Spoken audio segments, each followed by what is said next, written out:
ಎಲ್ಲರಿಗೂ ನಮಸ್ಕಾರ. ನವೋನ್ನತಿ ಎಜುಕೇಷನ್ ಚಾನಲ್ಗೆ ಎಲ್ಲರಿಗೂ ಸ್ವಾಗತ. ಇವತ್ತಿನ ಸೆಷನ್ನಲ್ಲಿ ನಾವು ಗ್ರಾಮಾಡಳಿತ ಅಧಿಕಾರಿ VAO 2024ರಲ್ಲಿ ನಡೆದ ಪರೀಕ್ಷೆಯ ಕನ್ನಡ ಪ್ರಶ್ನೆ ಪತ್ರಿಕೆ ವಿಶ್ಲೇಷಣೆಯನ್ನು ನೋಡೋಣ.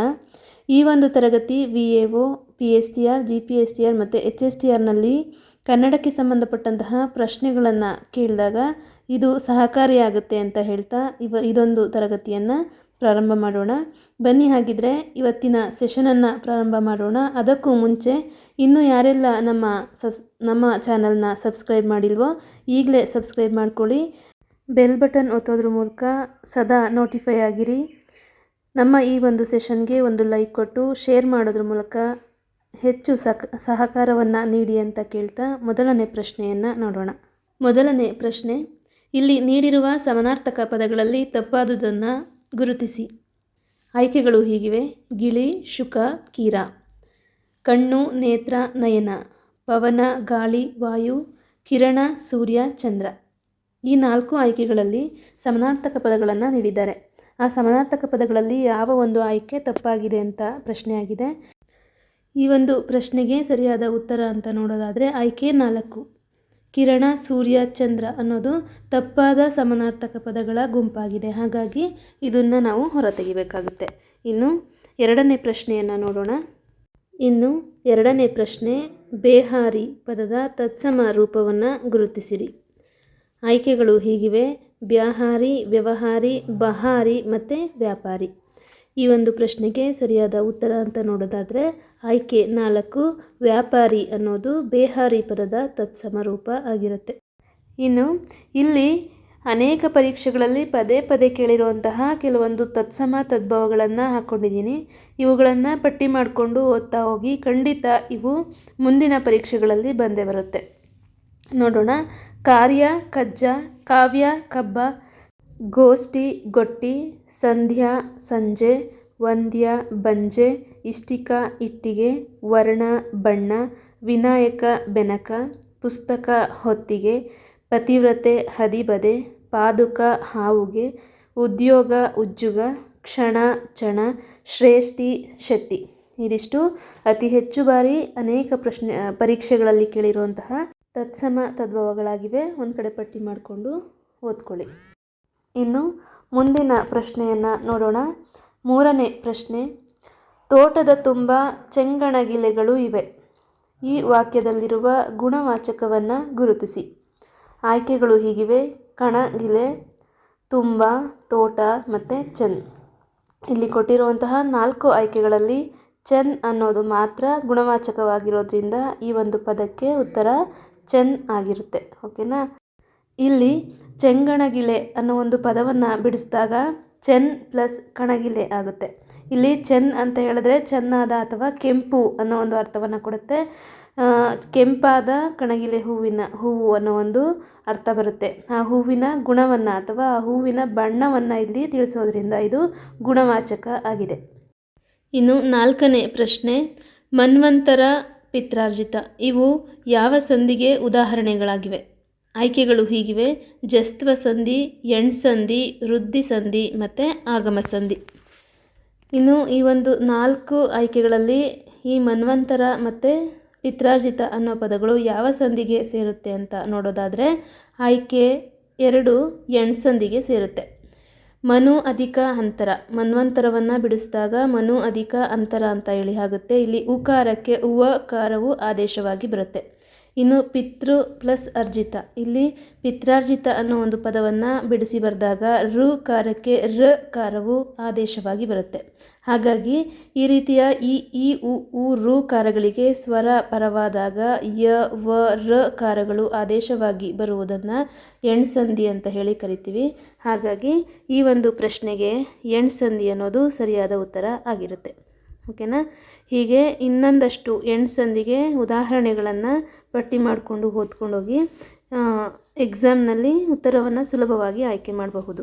ಓಕೆನಾ? ಇನ್ನು ಮುಂದಿನ ಪ್ರಶ್ನೆಯನ್ನು ನೋಡೋಣ. 5ನೇ ಪ್ರಶ್ನೆ, ಮುಂದಿನ ಪದಗಳಲ್ಲಿ ಸರಿಯಾಗಿ ಹೊಂದಿಕೆಯಾಗದ ವಿರುದ್ಧ ಪದವನ್ನು ಗುರುತಿಸಿ.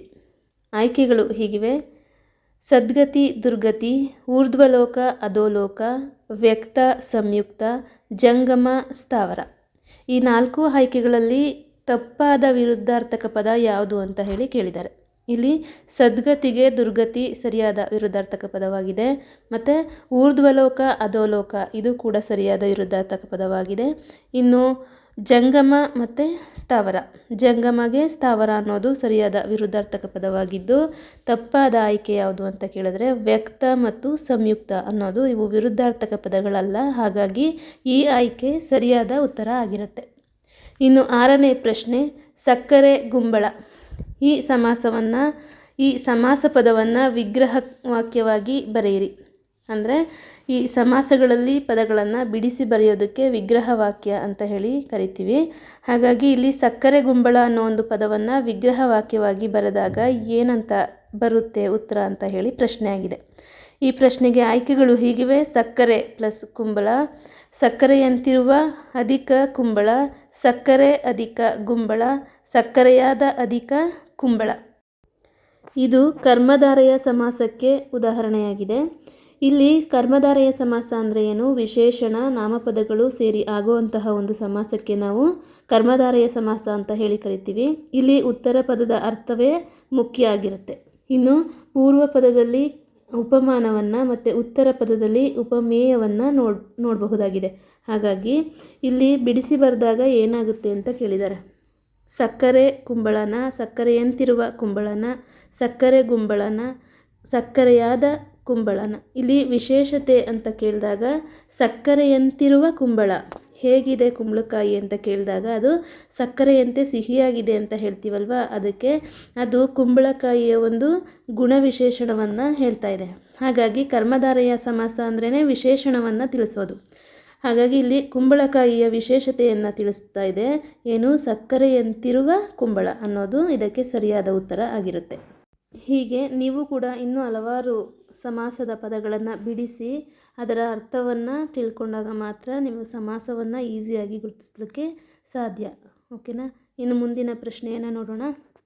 ಇನ್ನು 7ನೇ ಪ್ರಶ್ನೆ, ವರ್ಣಕ ಸಾಹಿತ್ಯಕ್ಕೆ ತ್ರಿಪದಿಯೇ ಮೂಲ ಸ್ಥಾನದಲ್ಲಿದೆ. ತ್ರಿಪದಿಯೇ ಕನ್ನಡ ವೃತ್ತಗಳ ಗಾಯತ್ರಿ ಎಂದವರು ಯಾರು? ಆಯ್ಕೆಗಳು ಹೀಗಿವೆ: BM ಶ್ರೀಕಂಠಯ್ಯ, M ಗೋವಿಂದ ಪೈ, ದ.ರಾ ಬೇಂದ್ರೆ ಮತ್ತು ತೀನಂ ಶ್ರೀಕಂಠಯ್ಯನವರು. ಈ 4 ಆಯ್ಕೆಗಳಲ್ಲಿ ತ್ರಿಪದಿಯ ಬಗ್ಗೆ ಈ ಒಂದು ಸಾಲುಗಳನ್ನು ನೀಡಿದ ಕವಿ ಯಾರು ಅಂತ ನೋಡೋದಾದರೆ ಆಯ್ಕೆ 3 ದ.ರಾ ಬೇಂದ್ರೆಯವರು. ಕನ್ನಡದ ತ್ರಿಪದಿ ಛಂದಸ್ಸಿನ ಮಹತ್ವವನ್ನು ಕೊಂಡಾಡುತ್ತಾ ತ್ರಿಪದಿಯೇ ಕನ್ನಡ ವೃತ್ತಗಳ ಗಾಯತ್ರಿ ಎಂದು ಹೇಳಿದವರು ವರಕವಿ ದ.ರಾ ಬೇಂದ್ರೆಯವರು. ಹಾಗಾಗಿ ಇಲ್ಲಿ ಉತ್ತರ ಆಯ್ಕೆ 3 ದ.ರಾ ಬೇಂದ್ರೆ ಅನ್ನೋದು ಈ ಒಂದು ಪ್ರಶ್ನೆಗೆ ಸರಿಯಾದ ಉತ್ತರ ಆಗಿರುತ್ತೆ. ಇನ್ನು ಮುಂದಿನ ಪ್ರಶ್ನೆಯನ್ನು ನೋಡೋಣ. 8ನೇ ಪ್ರಶ್ನೆ, ಎಳೆ ಛಂದಸ್ಸಿನಲ್ಲಿಯೇ ರಚಿತವಾದ ಕವನ ಸಂಕಲನವನ್ನು ಗುರುತಿಸಿ. ಆಯ್ಕೆಗಳು ಹೀಗಿವೆ: ಕೊಳಲು, ಜೇನಾಗುವ, ಸಖಿ ಗೀತ, ತುಂಬೆ ಹೂವು. ಈ 4 ಆಯ್ಕೆಗಳಲ್ಲಿ ಎಳೆ ಛಂದಸ್ಸಿನಲ್ಲಿ ರಚಿತವಾದ ಕವನ ಸಂಕಲನ ಯಾವುದು ಅಂತ ಹೇಳಿ ಕೇಳಿದ್ದಾರೆ. ಇದಕ್ಕೆ ಸರಿಯಾದ ಉತ್ತರ ತುಂಬೆ ಹೂವು ಅನ್ನೋ ಒಂದು ಕವನ ಸಂಕಲನ. ಇದು SV ಪರಮೇಶ್ವರ ಭಟ್ಟ ಅವರ ಒಂದು ಕವನ ಸಂಕಲನ ಆಗಿರುತ್ತೆ. 1968ರಲ್ಲಿ ರಚನೆಯಾದಂತಹ ಈ ಕೃತಿ ಅಚ್ಚಗನ್ನಡದ ಹಳೆಯ ಎಳೆ ಛಂದಸ್ಸಿನಲ್ಲಿಯೇ ರಚನೆಯಾಗಿದೆ. ಇದು 700 ಮುಕ್ತಗಳನ್ನು ಒಳಗೊಂಡಿದ್ದು ಸ್ವತಂತ್ರ ಕೃತಿಯಾಗಿ ಹೊರಹೊಮ್ಮಿದೆ. ಹಾಗಾಗಿ ಈ ಒಂದು ಪ್ರಶ್ನೆಗೆ ಸರಿಯಾದ ಉತ್ತರ ತುಂಬೆ ಹೂವು. ಇನ್ನು ಕೊಳಲು ಮತ್ತು ಜೇನಾಗುವ ಈ 2 ಕೃತಿಗಳು ರಾಷ್ಟ್ರಕವಿ ಕುವೆಂಪು ಅವರದ್ದು. ಇನ್ನು ಸಖಿ ಗೀತ ಇದು ದ.ರಾ ಬೇಂದ್ರೆಯವರ ಒಂದು ಪ್ರಸಿದ್ಧ ಗೀತೆ ಆಗಿರುತ್ತೆ. ಓಕೆನಾ? ಇದಿಷ್ಟು 8ನೇ ಪ್ರಶ್ನೆಯ ವಿವರಣೆ. ಮುಂದಿನ ಪ್ರಶ್ನೆಯನ್ನು ನೋಡೋಣ. 9ನೇ ಪ್ರಶ್ನೆ, ಕನ್ನಡದ ಮೊದಲ ಸ್ತ್ರೀವಾದಿ ವಿಮರ್ಶಕರೆಂದು ಇವರನ್ನು ಗುರುತಿಸಲಾಗುತ್ತದೆ. ಆಯ್ಕೆಗಳು ಹೀಗಿವೆ: ಅನುಪಮ ನಿರಂಜನ, ವಿಜಯ ದಬ್ಬೆ, MS ಆಶಾ ದೇವಿ, HS ಶ್ರೀಮತಿ. ಈ 4 ಆಯ್ಕೆಗಳಲ್ಲಿ ಕನ್ನಡದ ಮೊದಲ ಸ್ತ್ರೀವಾದಿ ವಿಮರ್ಶಕರು ಯಾರು ಅಂತ ನೋಡೋದಾದರೆ ಆಯ್ಕೆ 2 ವಿಜಯ ದಬ್ಬೆ. ಡಾಕ್ಟರ್ ವಿಜಯ ದಬ್ಬೆಯವರು ಕನ್ನಡ ಸಾಹಿತ್ಯ ಕ್ಷೇತ್ರದಲ್ಲಿ ಸ್ತ್ರೀವಾದಿ ವಿಮರ್ಶೆಯನ್ನು ವ್ಯವಸ್ಥಿತವಾಗಿ ಆರಂಭಿಸಿದ ಪ್ರಮುಖರು. ಆದ್ದರಿಂದ ಇವರನ್ನು ಕನ್ನಡದ ಮೊದಲ ಸ್ತ್ರೀವಾದಿ ವಿಮರ್ಶಕಿ ಅಂತ ಹೇಳಿ ಗುರುತಿಸಲಾಗಿದೆ. ಓಕೆನಾ, ಇದಿಷ್ಟು 9ನೇ ಪ್ರಶ್ನೆ. ಇನ್ನು 10ನೇ ಪ್ರಶ್ನೆಯನ್ನು ನೋಡೋಣ. ಕರ್ನಾಟಕ ಇತಿಹಾಸಕ್ಕೆ ಸಂಬಂಧಿಸಿದ ಮೊದಲನೆಯ ಕಾದಂಬರಿ ಯಾವುದು? ಆಯ್ಕೆಗಳು ಹೀಗಿವೆ: ಚೋರಗ್ರಹಣ ತಂತ್ರ, ಇಂದಿರಾಬಾಯಿ, ಇಂದಿರೆ ಮತ್ತು ಕುಮುದಿನಿ. ಈ 4 ಆಯ್ಕೆಗಳಲ್ಲಿ ಕರ್ನಾಟಕದ ಇತಿಹಾಸಕ್ಕೆ ಸಂಬಂಧಿಸಿದ ಮೊದಲನೇ ಕಾದಂಬರಿ ಯಾವುದು ಅಂತ ಹೇಳಿದ್ರೆ ಆಯ್ಕೆ 4 ಕುಮುದಿನಿ. ಗಳಗನಾಥರು ಅಥವಾ ವೆಂಕಟೇಶ ತಿರಕೋ ಕುಲಕರ್ಣಿಯವರು ಬರೆದ ಕುಮುದಿನಿ ಕಾದಂಬರಿಯು ಕರ್ನಾಟಕದ ಇತಿಹಾಸ, ಅದರಲ್ಲೂ ವಿಜಯನಗರ ಸಾಮ್ರಾಜ್ಯದ ಹಿನ್ನೆಲೆಯನ್ನು ಕುರಿತು ಹೇಳುವಂತಹ ಒಂದು ಮೊದಲ ಕನ್ನಡದ ಐತಿಹಾಸಿಕ ಕಾದಂಬರಿಯಾಗಿದೆ. ಯಾವುದು? ಕುಮುದಿನಿ ಅನ್ನೋ ಒಂದು ಕಾದಂಬರಿ. ಓಕೆನಾ. ಇನ್ನು ಇಂದಿರಾಬಾಯಿ ಅಂತ ಕೊಟ್ಟಿದ್ದಾರಲ್ಲ, ಅದು ಕನ್ನಡದ ಮೊದಲ ಸಾಮಾಜಿಕ ಕಾದಂಬರಿ ಆಗಿರುತ್ತೆ. ಇದಿಷ್ಟು 10ನೇ ಪ್ರಶ್ನೆಯ ವಿವರಣೆ. ಮುಂದಿನ ಪ್ರಶ್ನೆಯನ್ನು ನೋಡೋಣ. 11ನೇ ಪ್ರಶ್ನೆ. ಟಾಲೆಮಿಯು ಉಲ್ಲೇಖಿಸಿರುವ ಕರ್ನಾಟಕದ ಊರುಗಳನ್ನು ಹೊಂದಿಸಿ ಬರೆಯಿರಿ. ಇಲ್ಲಿ 2 ಪಟ್ಟಿಗಳನ್ನು ಕೊಡಲಾಗಿದೆ. ಪಟ್ಟಿ 1ರಲ್ಲಿ ಟಾಲೆಮಿಯವರು ಉಲ್ಲೇಖಿಸಿರುವಂತಹ ಕರ್ನಾಟಕದ ಊರುಗಳ ಹೆಸರು, ಪಟ್ಟಿ 2ರಲ್ಲಿ ಪ್ರಸ್ತುತ ನಾವು ಆ ಒಂದು ಊರುಗಳಿಗೆ ಕರೆಯುತ್ತಿರುವಂತಹ ಹೆಸರುಗಳಾಗಿದೆ. ಹಾಗಾಗಿ ಈ 2ನ್ನು ಹೊಂದಿಸಿ ಅಂತ ಹೇಳಿದ್ದಾರೆ. ಇಲ್ಲಿ ಪಟ್ಟಿರ್ಗಾಲ ಅನ್ನೋದು ಪಟ್ಟದಕಲ್ಲು ಎಂಬ ಊರಿನ ಹೆಸರಾಗಿರುತ್ತೆ. ಇಲ್ಲಿ ನಾನು ನೇರವಾಗಿ ಉತ್ತರವನ್ನೇ ನೀಡಿಬಿಟ್ಟಿದ್ದೀನಿ. ಬಾದಿಯ ಮೂಯಿ ಅಂತ ಹೇಳಿದ್ರೆ ಬಾದಾಮಿ, ಇಂಡೆ ಅಂತ ಹೇಳಿದ್ರೆ ಇಂಡಿ, ಬನವಾಸಿಯೈ ಅಂತ ಹೇಳಿದ್ರೆ ಬನವಾಸಿ ಅನ್ನೋ ಒಂದು ಊರಿನ ಹೆಸರಾಗಿರುತ್ತೆ. ಇದು ಟಾಲೆಮಿಯವರು ಕರ್ನಾಟಕದ ಊರುಗಳ ಹೆಸರನ್ನು ಹೀಗೆ ಉಲ್ಲೇಖನ ಮಾಡಿರ್ತಾರೆ. ಯಾರು? ಅವರ ಕೃತಿಯಲ್ಲಿ. ಇದಿಷ್ಟು 11ನೇ ಪ್ರಶ್ನೆಯಾಗಿತ್ತು. 12ನೇ ಪ್ರಶ್ನೆ. ಕೊಟ್ಟಿರುವ ಷಟ್ಪದಿಯ ಮೊದಲ ಪಾದಗಳಿಗೆ ಕ್ರಮಾನುಗತವಾದ ಮಾತ್ರಾಗಣವನ್ನು ಹೊಂದಿಸಿ ಬರೆಯಿರಿ ಅಂತ ಹೇಳಿ ಪ್ರಶ್ನೆ ಇದೆ. ಇಲ್ಲಿ ಪಟ್ಟಿ 1ರಲ್ಲಿ ಷಟ್ಪದಿಗಳ ಹೆಸರು ಮತ್ತು ಪಟ್ಟಿ 2ರಲ್ಲಿ ಆ ಷಟ್ಪದಿಯ ಮೊದಲ ಸಾಲಿನಲ್ಲಿ ಎಷ್ಟು ಗಣಗಳಿರುತ್ತೆ ಅನ್ನೋ ಒಂದು ಮಾಹಿತಿಯನ್ನು ನೀಡಿದ್ದಾರೆ. ಈ 2ನ್ನು ನೀವು ಹೊಂದಿಸಿ ಬರೆದು ಉತ್ತರವನ್ನು ಆಯ್ಕೆ ಮಾಡಬೇಕಾಗಿರುತ್ತೆ. ಹಾಗಾಗಿ ಈ ಒಂದು ಪಟ್ಟಿಯನ್ನು ಹೊಂದಿಸಲಿಕ್ಕೆ ನೀವು ಪ್ರಯತ್ನ ಮಾಡಿ. ಉತ್ತರವನ್ನು ಹೇಳ್ತೇನೆ ನಾನು. ಇಲ್ಲಿ ಪಟ್ಟಿ 1ರಲ್ಲಿ ಮೊದಲನೇದು ಶರಷಟ್ಪದಿ ಅಂತ ಇದೆ ಅಲ್ವಾ. ಈ ಶರಷಟ್ಪದಿನಲ್ಲಿ ಮೊದಲನೇ ಸಾಲಿನಲ್ಲಿ ಎಷ್ಟು ಗಣಗಳಿರುತ್ತೆ ಅಂತ ನೋಡಿದಾಗ ಮೊದಲನೇ ಪಾದದಲ್ಲಿ ಅಂದರೆ ಮೊದಲನೇ ಸಾಲಿನಲ್ಲಿ 4 ಮಾತ್ರೆಯ 2 ಗಣಗಳಿರುತ್ತೆ. ಅಂದರೆ 4 ಮಾತ್ರೆಯ 2 ಗಣಗಳಿರುತ್ತೆ. ಹಾಗಾಗಿ ಇಲ್ಲಿ ಉತ್ತರ ಯಾವುದಾಗುತ್ತೆ? ಆಯ್ಕೆ 4. ಇಲ್ಲಿ ಪಟ್ಟಿ 2ರಲ್ಲಿ 4ನೇದು ಇದೆಯಲ್ಲ, 4 ಅಂತ ಹೇಳಿ, ಅದು ಶರಷಟ್ಪದಿಗೆ ಹೋಲಿಕೆಯಾಗುತ್ತೆ.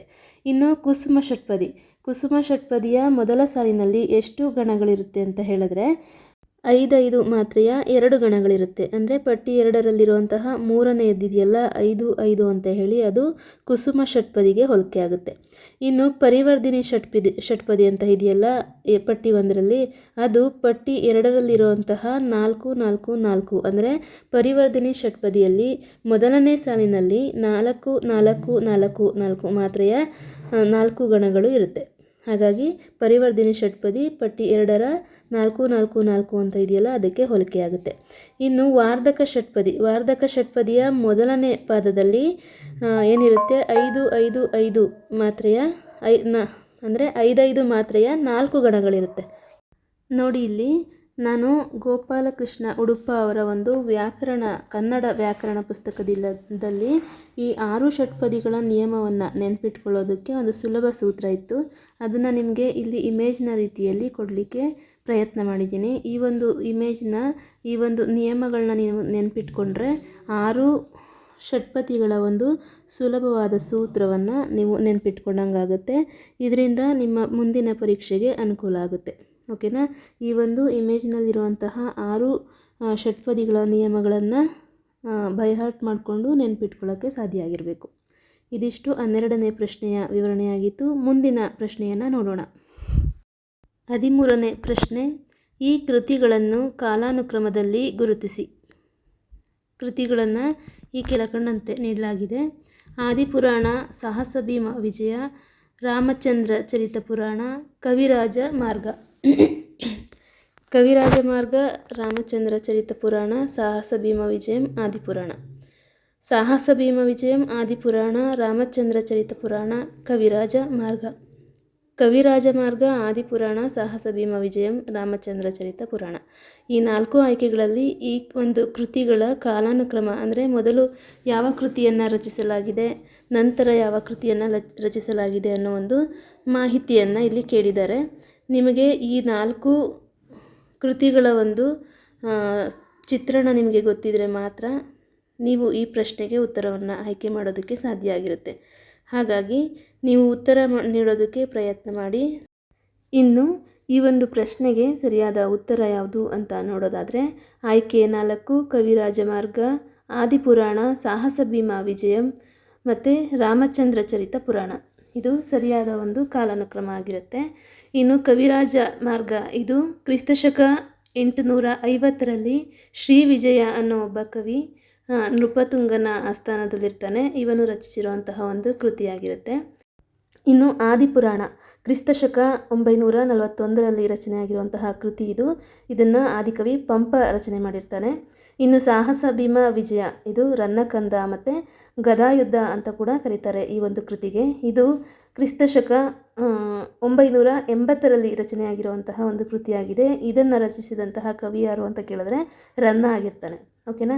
ಇನ್ನು ರಾಮಚಂದ್ರ ಚರಿತ ಪುರಾಣ ಇದನ್ನು ಪಂಪ ರಾಮಾಯಣ ಅಂತ ಕೂಡ ಕರೀತಾರೆ.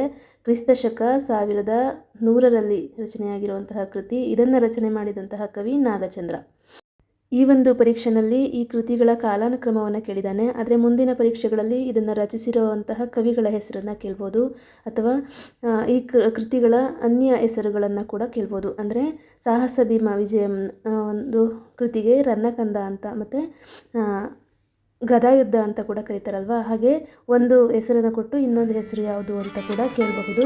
ಹಾಗಾಗಿ ಇವನ್ನು ಚೆನ್ನಾಗಿ ನೆನಪಿಟ್ಕೊಳ್ಳೋದಕ್ಕೆ ಸಾಧ್ಯ ಆಗಿರಬೇಕು. ಓಕೆನಾ. ಇದಿಷ್ಟು 13ನೇ ಪ್ರಶ್ನೆಯ ವಿವರಣೆಯಾಗಿತ್ತು. ಮುಂದಿನ ಪ್ರಶ್ನೆಯನ್ನು ನೋಡೋಣ. 14ನೇ ಪ್ರಶ್ನೆ. ಕನ್ನಡ ವಿಶ್ವವಿದ್ಯಾಲಯವು ಸಿದ್ಧಪಡಿಸಿರುವ ಕುವೆಂಪು ತಂತ್ರಾಂಶಕ್ಕೆ ಸಂಬಂಧಿಸಿದಂತೆ ಗುಂಪಿಗೆ ಸೇರದಿರುವ ಹೇಳಿಕೆಯನ್ನು ಅಥವಾ ಹೇಳಿಕೆಗಳನ್ನು ಗುರುತಿಸಿ ಅನ್ನೋದು ಪ್ರಶ್ನೆಯಾಗಿದೆ. ಈ ಪ್ರಶ್ನೆಯ ಆಯ್ಕೆಗಳು ಹೀಗಿವೆ.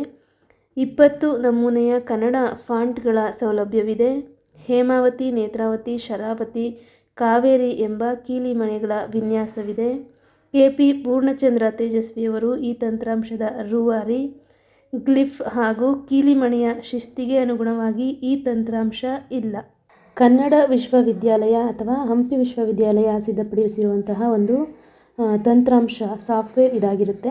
ನೀವು ನುಡಿ ಸಾಫ್ಟ್ವೇರನ್ನು ಕೇಳಿರ್ತೀರಲ್ವ, ಕನ್ನಡ ಟೈಪಿಂಗ್ಗೋಸ್ಕರ ಇರುವಂತಹ ಒಂದು ಸಾಫ್ಟ್ವೇರ್. ಅದೇ ರೀತಿ ಕನ್ನಡ ಟೈಪಿಂಗಾಗಿಯೇ ಈ ಕುವೆಂಪು ತಂತ್ರಾಂಶ ಅಥವಾ ಕುವೆಂಪು ಸಾಫ್ಟ್ವೇರನ್ನು ಸಿದ್ಧಪಡಿಸಲಾಗಿದೆ. ಈ ಒಂದು ಸಾಫ್ಟ್ವೇರ್ನ ಬಗ್ಗೆ ಇಲ್ಲಿ ಕೆಳಗಡೆ ನಮಗೆ ಹೇಳಿಕೆಗಳನ್ನು ಕೊಟ್ಟಿದ್ದಾರೆ. ಆ ಹೇಳಿಕೆಗಳಲ್ಲಿ ಯಾವ ಹೇಳಿಕೆ ಸರಿಯಾಗಿದೆ, ಯಾವ ಹೇಳಿಕೆ ತಪ್ಪಾಗಿದೆ ಅಂತ ಇದೊಂದು ಪ್ರಶ್ನೆ ಆಗಿರುತ್ತೆ. ನೋಡೋಣ ಬನ್ನಿ. ಮೊದಲನೇ ಹೇಳಿಕೆ ಹೀಗಿದೆ. 20 ನಮೂನೆಯ ಕನ್ನಡ ಫಾಂಟ್ಗಳ ಸೌಲಭ್ಯವಿದೆ. ಇದು ಸರಿಯಾಗಿದೆ. ಮತ್ತು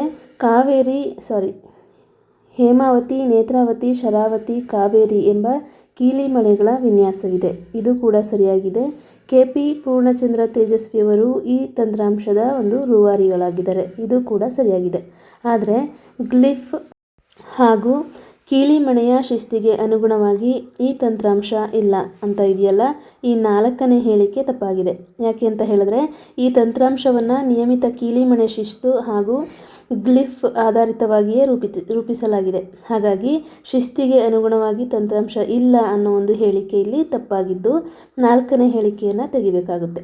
ಓಕೆನಾ. ಇದಿಷ್ಟು ಕನ್ನಡ ವಿಶ್ವವಿದ್ಯಾಲಯ ಸಿದ್ಧಪಡಿಸಿರುವಂತಹ ಕುವೆಂಪು ತಂತ್ರಾಂಶಕ್ಕೆ ಸಂಬಂಧಿಸಿದಂತಹ ಒಂದಷ್ಟು ಮಾಹಿತಿಯಾಗಿತ್ತು. ಮುಂದಿನ ಪ್ರಶ್ನೆಗೆ ಹೋಗೋಣ. 15ನೇ ಪ್ರಶ್ನೆ. ಶ್ರವಣ ಬೆಳಗೊಳದ ಶಾಲಿವಾಹನ ಶಕ ಅಂದರೆ ಕ್ರಿಸ್ತಶಕ 1131ರ ಶಾಸನದಲ್ಲಿ ಚಿತ್ರಿತವಾಗಿರುವ ಮಾಚಿಕಬ್ಬೆ ಯಾರು? ಆಯ್ಕೆಗಳು ಹೀಗಿವೆ. ವಿಷ್ಣುವರ್ಧನನ ತಾಯಿ, ವಿಷ್ಣುವರ್ಧನನ ಮಡದಿ, ವಿಷ್ಣುವರ್ಧನನ ಅತ್ತೆ, ವಿಷ್ಣುವರ್ಧನನ ಸಹೋದರಿ. ಈ 4 ಆಯ್ಕೆಗಳಲ್ಲಿ ಈ ಒಂದು ಪ್ರಶ್ನೆಗೆ ಸರಿಯಾದ ಉತ್ತರ ಅಂತ ನೋಡೋದಾದರೆ ಆಯ್ಕೆ 3 ವಿಷ್ಣುವರ್ಧನನ ಅತ್ತೆ. ಈ ಒಂದು ಮಾಚಿಕಬ್ಬೆಯ ಬಗ್ಗೆ ತಿಳ್ಕೊಳ್ಳೋದಾದರೆ, ಇವರು ಹೊಯ್ಸಳರ ಪ್ರಸಿದ್ಧ ರಾಜರಾಗಿದ್ದಂತಹ ವಿಷ್ಣುವರ್ಧನನ ಅತ್ತೆ ಆಗಿರ್ತಾರೆ. ವಿಷ್ಣುವರ್ಧನನ ಪ್ರಸಿದ್ಧ ಒಬ್ಬ ರಾಣಿಯಾಗಿದ್ದಂತಹ ನಾಟ್ಯ ರಾಣಿ ಶಾಕುಂತಲೆ ಅಂತಲೇ ಕರಿತಾ ಇದ್ರಲ್ವ, ಅವರ ಒಬ್ಬ ತಾಯಿಯಾಗಿರ್ತಾರೆ ಯಾರು, ಮಾಚಿಕಬ್ಬೆ ಅನ್ನೋರು. ಇವರು ಶಾಕುಂತಲೆಯ ಮರಣದ ಸುದ್ದಿಯನ್ನು ಕೇಳಿ ಶ್ರವಣಬೆಳಗೊಳದಲ್ಲಿ ಸಲ್ಲೇಖನ ವ್ರತವನ್ನು ಕೈಗೊಂಡು ಪ್ರಾಣತ್ಯಾಗವನ್ನು ಮಾಡ್ತಾರೆ. ಈ ಘಟನೆ 1131ರ ಶಾಸನದಲ್ಲಿ ಚಿತ್ರಿತ ಆಗಿದೆ. ಹಾಗಾಗಿ ಇಲ್ಲಿ ಮಾಚಿಕಬ್ಬೆ ಯಾರು ಅಂತ ಕೇಳಿದ್ರೆ ವಿಷ್ಣುವರ್ಧನನ ಅತ್ತೆ ಆಗಿರ್ತಾರೆ. ವಿಷ್ಣುವರ್ಧನನ ಪ್ರಸಿದ್ಧ ರಾಣಿ ಶಾಕುಂತಲೆಯ ತಾಯಿಯಾಗಿರ್ತಾರೆ. ಓಕೆನಾ. ಇದಿಷ್ಟು ಈ ಪ್ರಶ್ನೆಯ ವಿವರಣೆಯಾಗಿತ್ತು. ಮುಂದಿನ ಪ್ರಶ್ನೆಯನ್ನು ನೋಡೋಣ. 16ನೇ ಪ್ರಶ್ನೆ, ಆಶೀರ್ವಾದ, ಅಪ್ಪಣೆ, ಆಜ್ಞೆ, ಪ್ರಾರ್ಥನೆ ಇವುಗಳಿಗೆ ಅಖ್ಯಾತ ಪ್ರತ್ಯಯಗಳು ಸೇರಿ ಯಾವ ಪ್ರಕಾರದ ಕ್ರಿಯಾಪದಗಳು ಎನಿಸಿಕೊಳ್ಳುತ್ತವೆ? ಇದು ತುಂಬ ಸುಲಭವಾದಂತಹ ಪ್ರಶ್ನೆಯಾಗಿದೆ. ಈ ಪ್ರಶ್ನೆಗೆ ಸರಿಯಾದ ಉತ್ತರ ಅಂತ ನೋಡೋದಾದರೆ ಆಯ್ಕೆ 3 ವಿದ್ಯಾರ್ಥಕ ಆಗಿರುತ್ತೆ.